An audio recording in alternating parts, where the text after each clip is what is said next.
So let's talk about buying personas or avatars like we talked about when we initially did the overview for this course.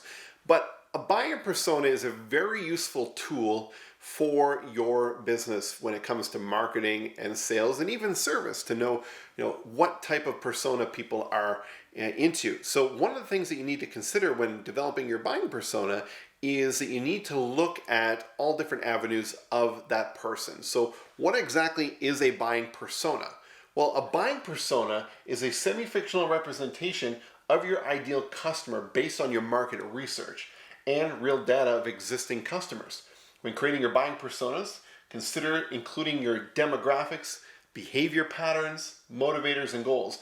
The more detailed you are, the better it is for you and your business. And this is a great exercise for you to do as a team. This is not something that you want to do siloed or individually. This is a great team exercise because different people on your team are going to have different levels of input into these different buying personas.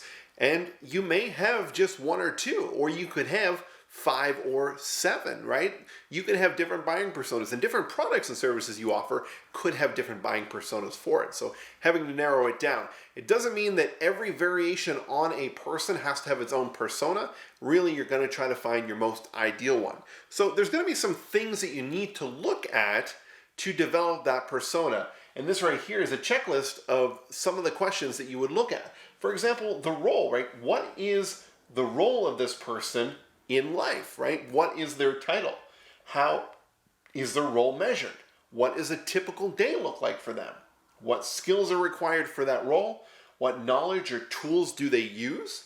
And who do they report to, or who reports to them, right? Knowing this, know where they fit, will help you in positioning and reaching out to them. For example, if you deal in a business-to-business situation and the decision maker, like in our case, the decision maker in most companies is the CEO or the owner of the business. So if I'm targeting administrative or sales teams to consume my content, they're not the ones to make the decision.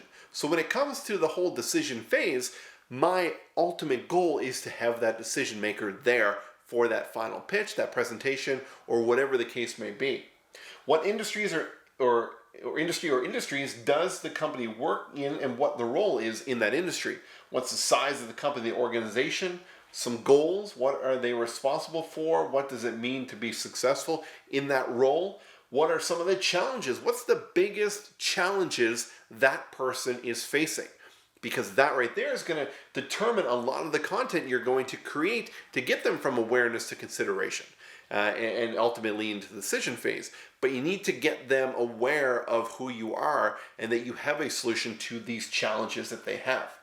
What are their, what we call watering holes? Like, where do they go to learn new information? Do they exhibit the type of personality that's going to watch a webinar? If no, then don't include a webinar as one of the pieces of content that you're creating. What publications or blogs do they read? This is important when we're trying to target some ads to them, because we can say, hey, you know what, target people who have shown an interest in this type of publication. What associations or social networks do they belong to? Right? If they're not on LinkedIn and your main focus is pushing content on LinkedIn, again, you're not going to reach them in those social channels.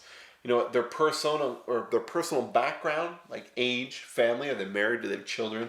Their education, it's going to determine a lot of that. Also with the age and the family, it's going to determine how much time they have, right? Do they have time to watch an hour-long webinar, right?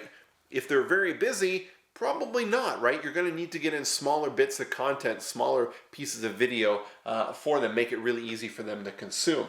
And then what are their shopping preferences? How do you prefer to act, or how do they prefer to interact with the different vendors? Is it by email, by phone, in person? I've got clients where, you can email them, you don't get a response, but you call them or text them and you'll get a response right away. And that's going to be key information to know. And do they use the internet to research different vendors and products, right? You can get a lot of this by asking people who fit this persona, who are existing customers of yours, so you can start to model it off that. And what you want to do is you really want to come up with this profile for them. And one of the key things that you'll do is you'll give this person a name, right? It could be like Marketing Mary or Financial Fred, right? You'll give them a name, and then you'll go online, you'll try to find a photo that represents what you think this person would look like, right? The age, the look like that. And then once your team have narrowed that down, and you get them, maybe you get them done up on a nice piece of paper and you share them, laminate them, share them around the team. Make sure that the entire team knows who these personas are, because each new client that comes in is going to fit one of those personas. And if they don't, and you see this multiple times happening where you don't have a fit for this person, but you're getting them through the door and they fit your service, then you need to develop a new persona for that type of person. And that's really what the goal is around that. And when we get into looking at content, we're going to say, okay, here are our different personas. Let's try to figure out what type of content is going to get them in the awareness, what type of content is going to then step them over to the consideration, and what type of content is going to help them make a decision in the end. Because every different persona may have different pieces of content. This is an exercise that I've gone through. We have 3 different personas in our business, and looked at those stages that we actually ultimately have 9 pieces of content before we even make the sale that we had to create. And that's going to fit one of those 3 personas. And that's going to be key in your business. And it is extremely helpful to do, especially if you're kind of sitting there wondering, well, what do I create, right? Do I create a webinar? Do I create a free report, right? What, you can't really shoot that in the dark, because you need to know there needs to be a purpose for that content to go out. And this is one of the things, one of the exercises that we're going to do when we're together in person. We're going to get started on it beforehand so that you and your team can actually get rolling on this. But when we're sitting down in person, we're going to have this all narrowed down, and we are going to hone it in and get it 100% complete. So that's buyer personas, and very valuable in your business to know who it is that you're selling to.